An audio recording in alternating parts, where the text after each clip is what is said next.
Friends, I am thrilled to launch this new weekly Parsha podcast, Divine Ethics and Human Justice.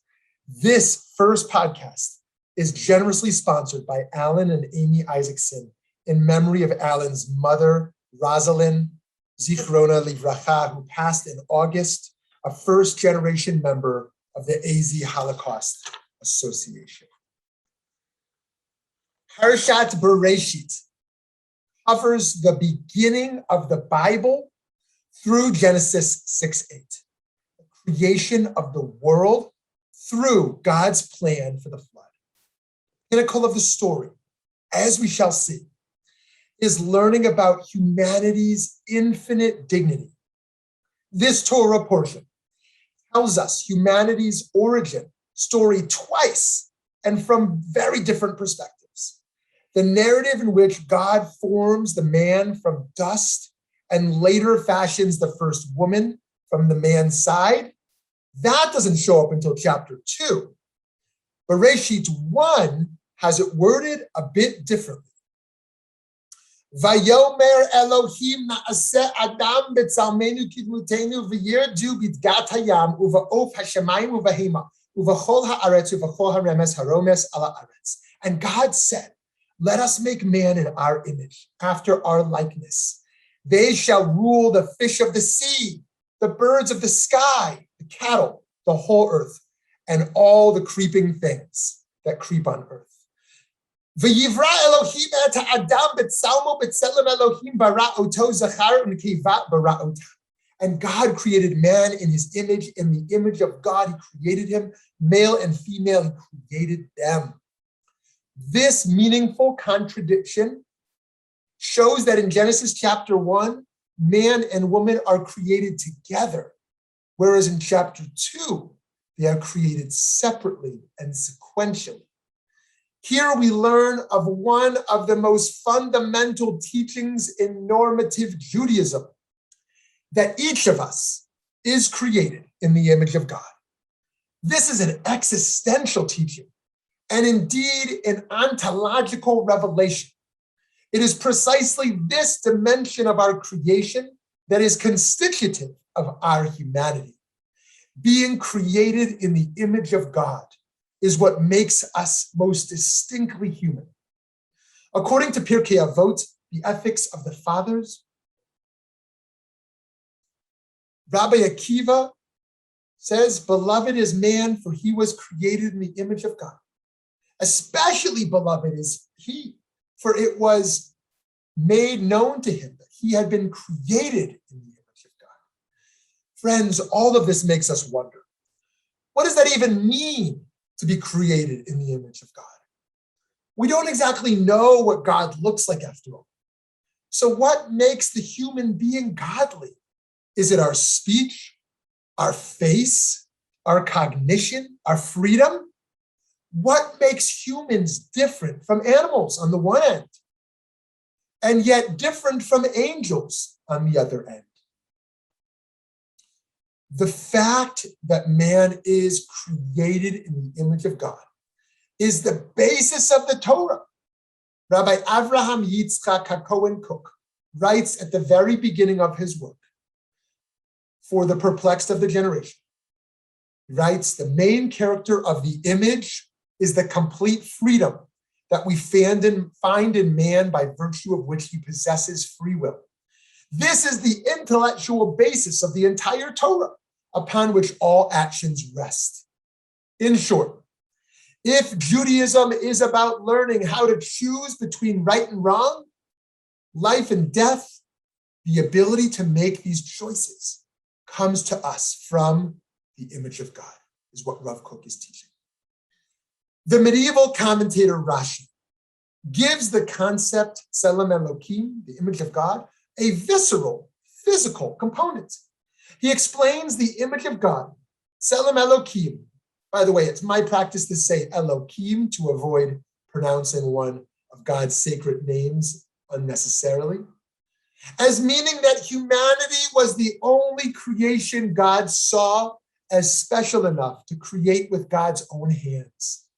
He explains, everything else was created by a creative fiat. by words. He says, whilst humanity, was brought into existence by a creative act, literally by hand. However, he links likeness to the intellect God shares with us, saying God's likeness gives humanity the power to comprehend and to discern.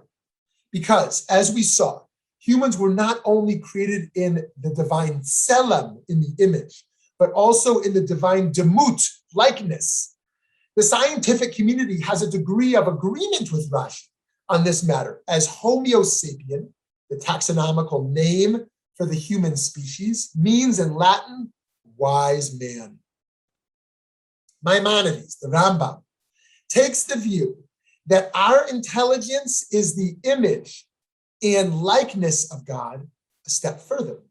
In his Mishnah Torah, he emphatically and beautifully states that the image of God is not a physical resemblance, but a mark found in the mind and soul. The soul of all flesh, he explains, is the form which God gave unto him, and the high intelligence which is found in the soul of man is the form of the man who is perfectly intelligent. Concerning this form, it is said in the Torah, let us make man in our form after our image. Genesis 1:26. As if saying that he should possess a form which knows and attains the intelligences, which have no body, as angels, which are forms without a body, thereby being like unto them. It is concerning the intelligence, which is the form of the soul. The Midrash Bereishit Rabbah expands on the text of Genesis by making the point that man and woman together share in God's image, as well as the image of one another. The Midrash teaches Adam was created from the earth and Eve was created from Adam. From here and onward, in our image as our likeness, not man without woman and not woman without man, and not both of them without Shekhinah, God's feminine presence. From this, it becomes clear that the image of God is not just something we notice in ourselves, but an honor that we have an obligation to appreciate in one another. When we do, we grasp the unifying concept, the unifying connection between ourselves, others, and the eternal. Extended, the lines of relationships intersect in the eternal you, Martin Buber writes in his famous work, I and Thou. He continues, in every relational act, through everything that becomes present to us, we gaze toward the train of the eternal you. In each, we perceive a breath of it. In every you, we address the eternal you. In every sphere, according to its manner. All spheres are included in it, while it is included in none. Through all of them shines the one presence.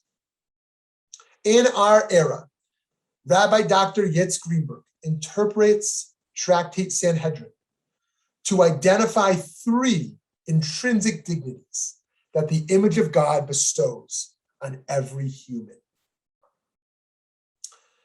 Every person has one, infinite value.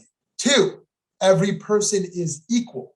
And three, every person is unique. These dignities, though, are not borne out by how society actually functions.